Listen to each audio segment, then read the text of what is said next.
Hey, do you need just the headlines? Check out our related show, Daily Tech Headlines. All the essential tech news in about 5 minutes at dailytechheadlines.com.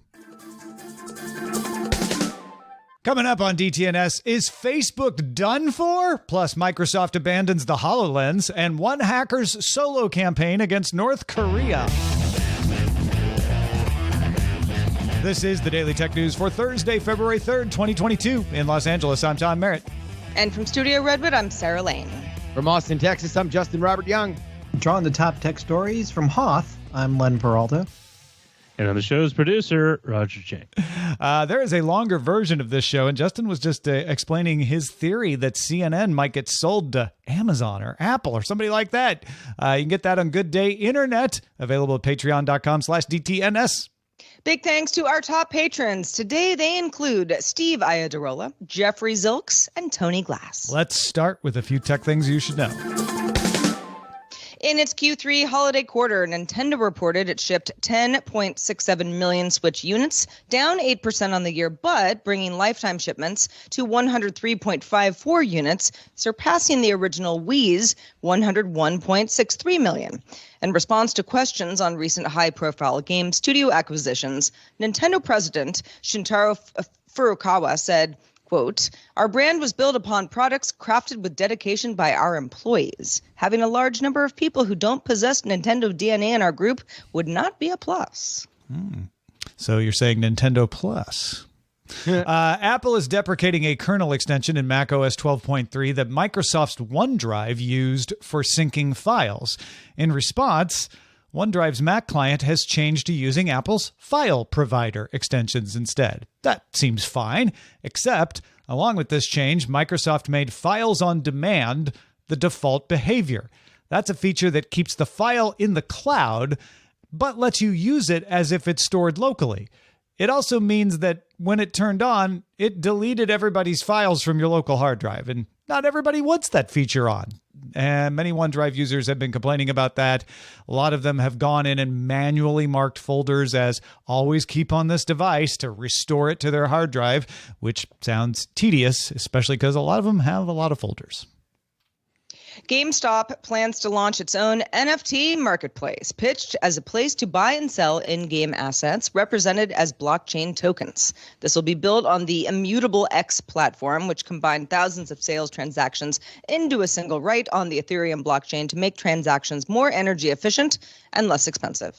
Spotify's Daniel Ek told a meeting of employees why the platform continues to host Joe Rogan's podcast in the face of criticism and removal of music like Neil Young over the content in Rogan's episodes. According to The Verge, X said, "There are many things that Joe Rogan says that I strongly disagree with and find very offensive." Then he added, "If we want even a shot at achieving our bold ambitions, it will mean having content on Spotify that many of us may not be proud to be associated with. Not anything goes, but there will be opinions, ideas, and beliefs that we disagree with strongly and even make us angry or sad." Eck also noted that Spotify does not have editorial control over Rogan's content, and that having the exclusive gives Spotify leverage to make deals with bigger companies like Google, Amazon, and Tesla. Mozilla announced that it is shutting down the Firefox Reality browser that was meant for use in VR. It was launched back in 2018 and available on Oculus, Viveport, Pico, and HoloLens. Mozilla suggests that users download the upcoming open source browser Wolvik, which is based on Firefox Reality's source code. All right, let's talk about the HoloLens. What's happening to it, Justin? Is it okay?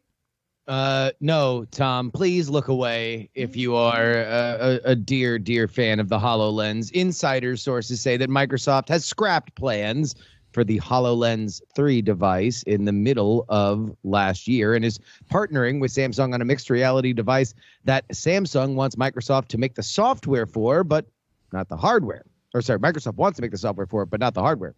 And there is reportedly disagreement within Microsoft on what to do with the HoloLens project now. Some want to focus it on enterprise, similar to what Google did with Google Glass, which is still a successful enterprise product. Others want the team to focus on software to be used for consumers and the catch-all bucket of the metaverse. Supposedly, Satya Nadella is in the software camp. So I think we can all guess who has the upper hand if those two are going head-to-head. Though it does not mean that Microsoft can't or won't eventually do both. In response to a question from the Financial Times about the future of relating the acquisition to Activision and Blizzard, Nadella said, quote, being great at game building gives us the permission to build this next platform, which is essentially the next internet, the embodied presence, end quote, and maybe a wind chime. Nadella didn't say that it's all running on Azure, but he didn't need to because that's also a thing they make a lot of money on. Hey, for the record, Microsoft's Frank Shaw told Insider that HoloLens remains a critical part of our plans for emerging categories, and the company is committed to its development. But come on, right? Looks like Microsoft's metaverse future is software and not hardware. Yeah, it does right now. I think that enterprise argument is probably a side argument. Somebody will do a calculation of whether they've got enough clients in the military and big enterprises that it makes sense, and they'll either do it or they'll not. But it definitely feels like the future is to take what they did for HoloLens and make software. Samsung doesn't even want them to make the hardware. So I feel like the future of augmented reality right now is Microsoft, very similar to, kind of what Meta has said they want to do, make the platform. Make the software that allows you to do augmented reality and VR and metaverse style stuff, and then own the worlds, which is Activision, Blizzard, and et cetera, all the video game aspects of it. I feel like that clearly is where they want to go. Whether that means they'll ever do hardware again, maybe they will, maybe they won't. It was a surprise when they came out with the Surface laptops, and those are fine, but they still partner with the HPs and the Lenovo's of the world on other things. So I feel like Samsung won't be the last they'll partner with on making some kind of mixed reality headset. This all feels very much to me like Microsoft saying, let's just sit back and see how this market turns out.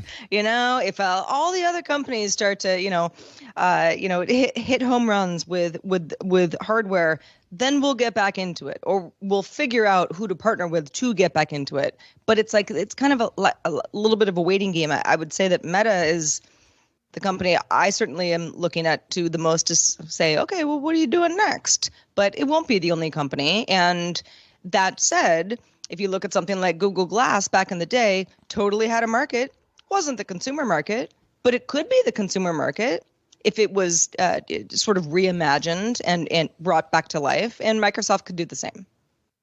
That's a very, very kind way, Sarah, of saying if it was good.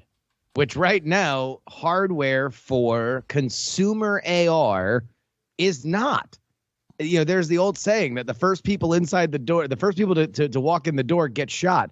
And there's a couple bodies on the floor when it comes to people trying to do this. Part of it is that the tech just simply isn't there. So I don't blame Microsoft for looking at. I don't know. I mean, I think it's very much there. It depends on what you're using it for, certainly.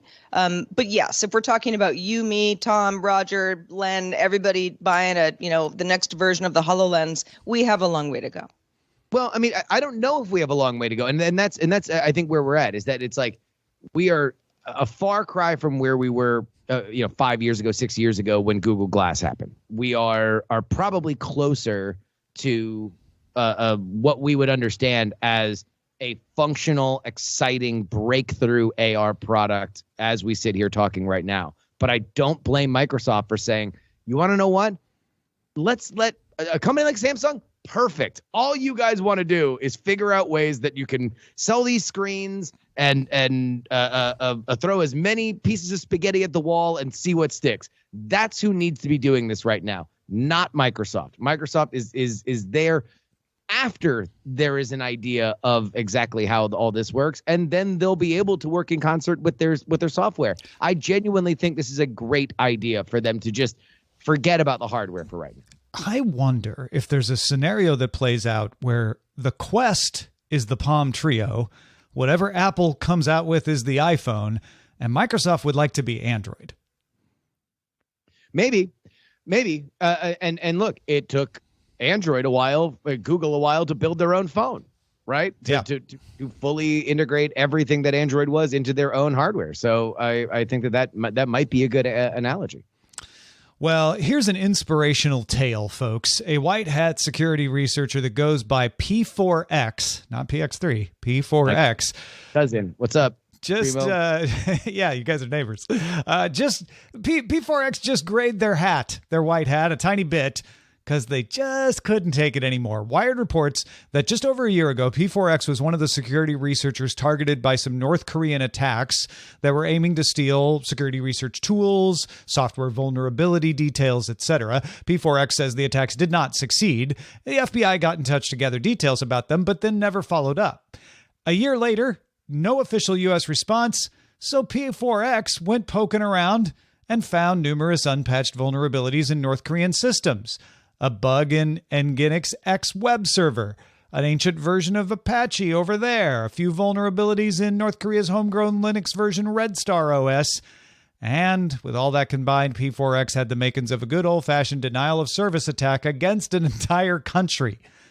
The attack could be largely automated, so according to Wired, P4X let them run and sat, and now I quote, in his living room, night after night, watching alien movies and eating spicy corn snacks, and periodically walking over to his home office to check on the progress, end quote, of his denial of service attack against the entire state of North Korea. 2 weeks ago, North Korean websites started going down. Pingdom's records show that every website hosted within North Korea has been down for at least some amount of time over the past couple of weeks.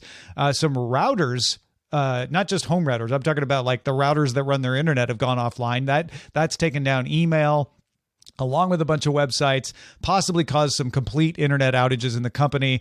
Now, these attacks are largely annoyances because very few people actually can use the internet in North Korea. Most of those websites that got taken down were up for propaganda purposes. But P4X knows this and said the next step will be exfiltrating information from North Korean systems and sharing it with experts. And to that end, P4X launched a dark website called Funk Project. Funk, of course, in an initialism standing for F-U, North Korea. See what they did there. So, will it stop? Is P4X going to just do this forever? P4X told Wired, I just want to prove a point. I want that point to be very squarely proven before I stop. Now, this is probably illegal under the U.S. Computer Fraud and Abuse Act, hence P4X not giving their real name to Wired. But P4X thinks it was ethical because North Korea. Do we? Well, so a shout out to the fantastic podcast Darknet Diaries, hosted by Jack Resider. He had a series on North Korea state-sponsored hacking, which I think fairly cleverly and conclusively pointed out that they are not like state-sponsored hacking from Russia or the United States or China, whatever you might think of the motives of those countries. The espionage is largely directed toward state-sponsored elements. North Korea has like robbed banks before. Like they are malicious on a street level that is uncommon for a state-sponsored hacking effort. If you are going to be playing around on those street-level waters, then you're gonna wind up picking up a few enemies, and this is one of them. Yeah, I look at this and I think the security research community seems to be divided on this. Some people are saying, yeah, I get why he would do that. Seems justified.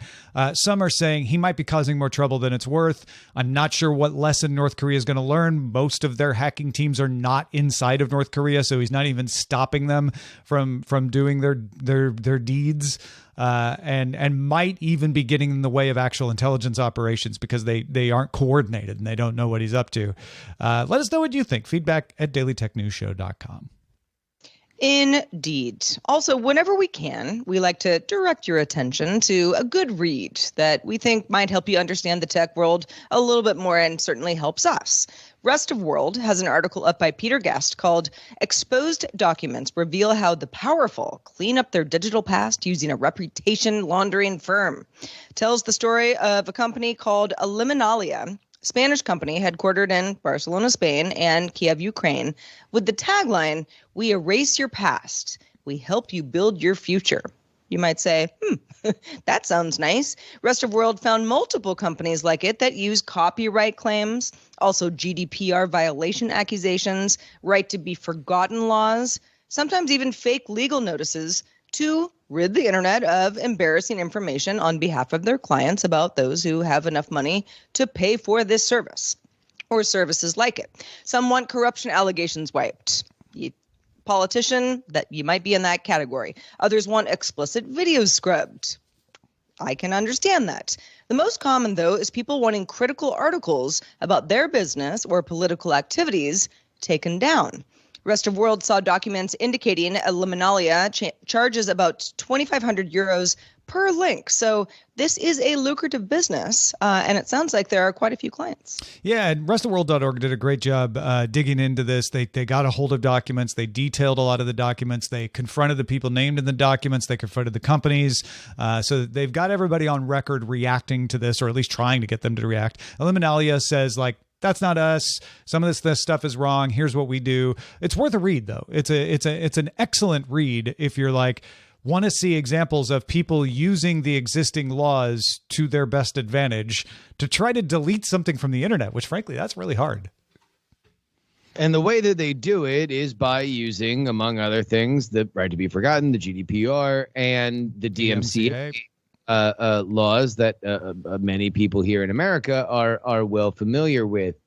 The article itself, I think, makes a fairly compelling case that if this stuff, especially for public figures, is allowed to be wiped off the internet, especially through some of the ethically gray areas that some of these companies are using, up to and including falsely representing yourself as a part of the European Union, or writing, a trumped up legal challenges, that you are precluding a populace from being able to fairly understand who is governing them, which I do think is true. And it reminds us that some of the distinctions that we have here in America when it comes to free speech and freedom to criticize people if they are a public figure is precious. And I hope that it continues to be translated on the internet as well as in other mediums. Yeah, it's a great article. We'll have it in our show notes and give it a read if you're so inclined. But important to remember when I think about reputation correction, whatever the company decides to call itself, and Liminalia is just one of those companies.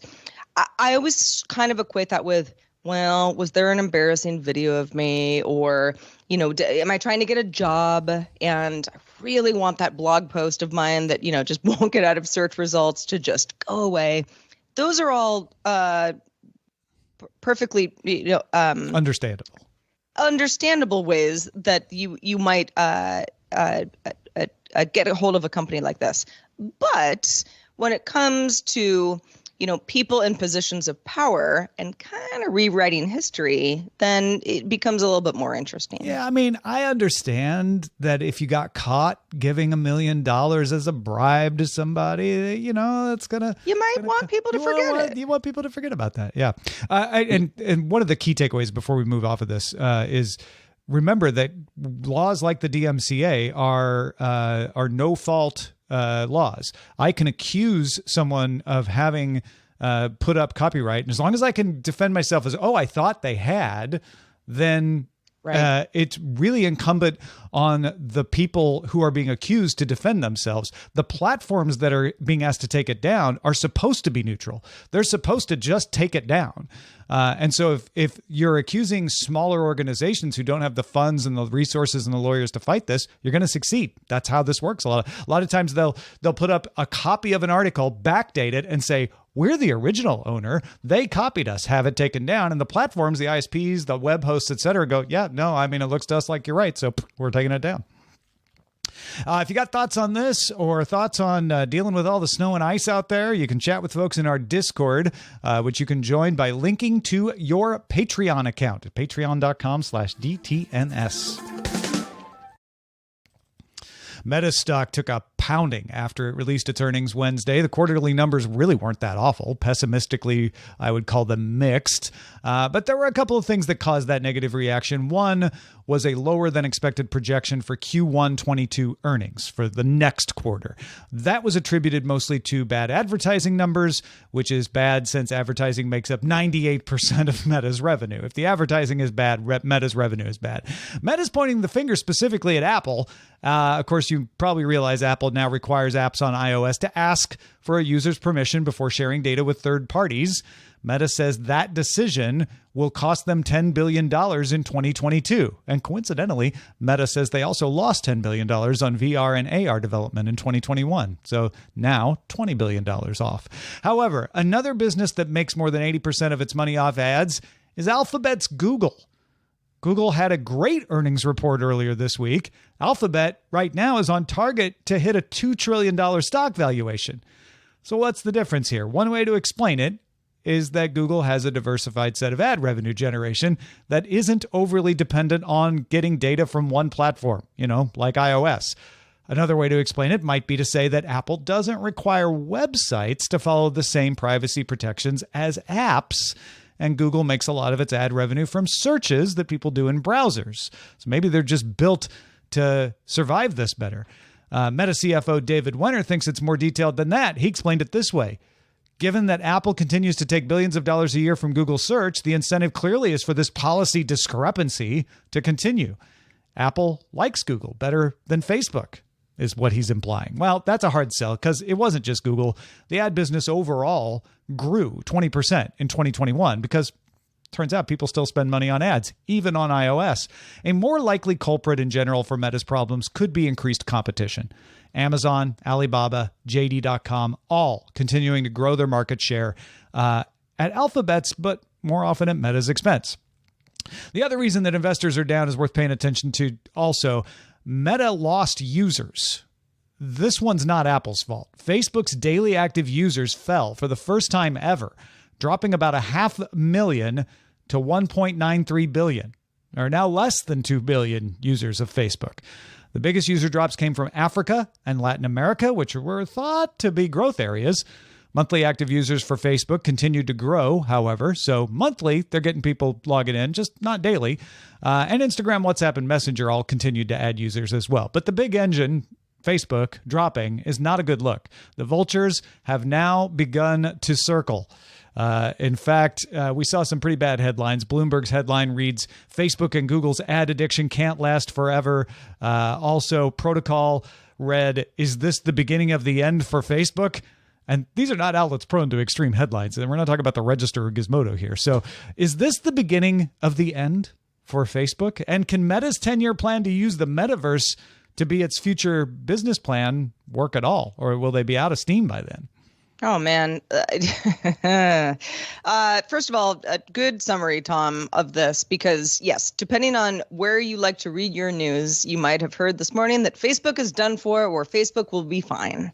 And I'm talking about Meta, of course. But Facebook being kind of, this cash cow that the company has had this entire time, I guess that there are so many people who use one or all of Meta's companies at this point.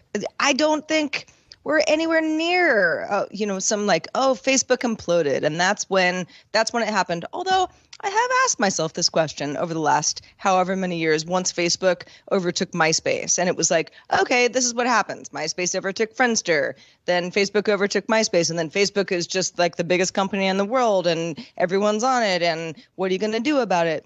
At what point, do those growth areas that all of a sudden people start to go other places, and you needed that growth to keep everybody feeling good about your company's progression, that's where it gets interesting because, my mom, myself, I use Facebook sometimes, and lots of other people still use the platform. I don't think Facebook's going away anytime soon. Meta's plans for the metaverse and the future going forward, I think, are much more in question looking at these numbers. Counterpoint, the sky is falling and it's going to crush Meta. Here's the reason why these numbers went down. While certainly the daily the active user top line is something to worry about, and that is probably more indicative of the fact that their product is very complicated and it's not quite as usable as I think they think it is because they've stapled so much crap to it. The real problem is something that they identified as a real problem months and months ago, and they said this is really going to hurt us. It's really going to cripple us, and then it did. And then the numbers showed that it is doing exactly what then Facebook, now Meta, feared it was going to do. Here's the reality. Google makes money because they are the world's premier destination for search. They primarily sell ads based on the idea that when you search for a thing, you will get an ad that people can buy based on keywords. That has remained the same in our ever-evolving internet. We still want to search. They still want to sell you that real estate. Facebook had a superior ad product because of the ability that they had in terms of rich data. Because so many of their users are mobile, because iOS has such a gigantic outsized platform on mobile, if Apple says they cannot have this data, and let's also not forget the fact that post-Cambridge Analytica, they took some of these tools away from themselves, trying to engender more public support, that means that their product is not as good. They have less people and eyeballs than Google has to sell against. They always were there because they were able to do it more effectively. And now they can't do it. And that is a major problem. I'm the problem. It's my fault. I'm the guy who logs into Facebook monthly now, not daily. I am the embodiment of the drop in the daily active user number versus the monthly active user. I log into Facebook now when I have to, not out of curiosity. So I have to go check on something. I have to look at the Daily Tech News Show page. I have to get a piece of information out of it. Whereas, and I think that's what's happening is Facebook is aging out. It's just not as compelling. People get a little burnt out on it. They're finding other places that are fun, like TikTok, and possibly other things to come. I agree with Sarah. I don't think it's gone today, but this is the beginning of the slow AOL like ramp perhaps. down. Yeah. Yeah. I mean, the other thing is they push so hard for engagement. And so what we associated with Facebook was controversial content that you were going to spend time on and yell about. And there is a brand cost to that. Yeah. If every time you go on Facebook, you're yelling and screaming and you're incentivizing people to do that, then you are going to have more of that. And I do think that there is a brand cost. Yeah. And they didn't do enough to diversify into first-party advertising. And they didn't have a business model that could do it as effectively as Google does for reasons Justin, I think, very eloquently laid out. So they know this. That their whole strategy wasn't to take a full-page ad out and complain to Apple. That was just kind of a rear-end action. Their strategy is to try to become a metaverse company. And I'll be honest, I'm not bullish on them being the ones that do the metaverse. I think you're seeing Microsoft and Sony make the better kinds of moves you need to do that. It seems very midlife crisisy. Yeah, I don't know. It smells like AOL. Maybe Facebook will buy Discovery, Warner Brothers Discovery. CNN. Facebook will buy CNN. They'll buy CNN. There we go. Exactly. Yeah, go. exactly. See, it's perfect. Like AOL. All comes together. All right, let's check out the mailbag. Let's do it. Dominique Deckman, who's a tech reporter at De Standard in Brussels, wrote in with some additional insight from our conversation in yesterday's show, Wednesday's show, on the IAB Europe case related to pop-up notifications. Specifically, Dominique points out the decision hinges on the way that the IAB's framework handles consent data. The answers you give to the questions about cookies, because those answers are sometimes then used in ad sales. Dominique writes, simple fact, nobody really knows exactly what goes on in these ad auctions. These things are simply too complicated. Too many ad companies involved in the chain. That doesn't mean our personal data is being abused in there. It means we can never be certain that it is not being abused. And a lot of people are slowly realizing that there is just no way that ad auctions can fit the demands of GDPR, which require great care to be taken when handling personal data. So who's to say whether our privacy choices are being respected and whether our data are safe or not in this real-time bidding auction system? The Belgian Privacy Authority says it's up to IAB Europe. They are the data processor. That's under DPR law. IAB Europe says, no, we're not. So if they're not the data controller, then they're off the hook. Unfortunately, it's pretty likely that we're going to get bogged down in that legal discussion.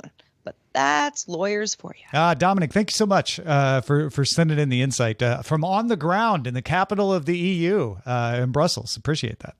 Absolutely. Yeah. Thank you so much. If you have feedback for anything we talk about on the show, you have anecdotes that you think will help us in stories for the future, please do send it our way. feedback@dailytechnewsshow.com. We also have a brand new boss to thank, and that boss is Sharon McFalls. Sharon just started backing us on Patreon. Thank you, Sharon. Hey, it's good to have it. We haven't had a new boss in a couple of days. Thank you, Sharon, for being the brand new boss. Could be tomorrow. Sharon. On our Patreon. Just don't know. Well, let's thank Len Peralta as well, who is here on a Thursday temporarily while he's teaching classes on Fridays. What are you drawing for us today, Len? Well, this one I like to call very, very simply, Meta gets mauled. And I'm glad, I don't really know what it's going to mean for the future of Facebook. I'm sorry, Meta.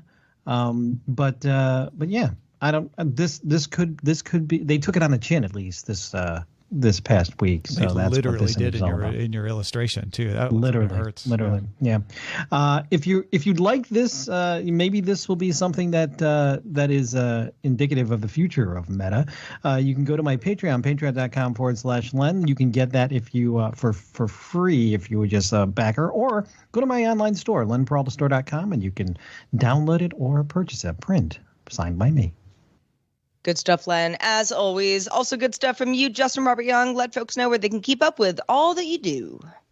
Well, if you listen to Good Day Internet, then you heard me talk about my theory that CNN will be sold out of the newly minted Warner Media Discovery Company and possibly go to Apple or Amazon. I got a theory, and it's going to be on the next episode of the Politics podcast. Find it on Friday morning wherever you get your podcasts.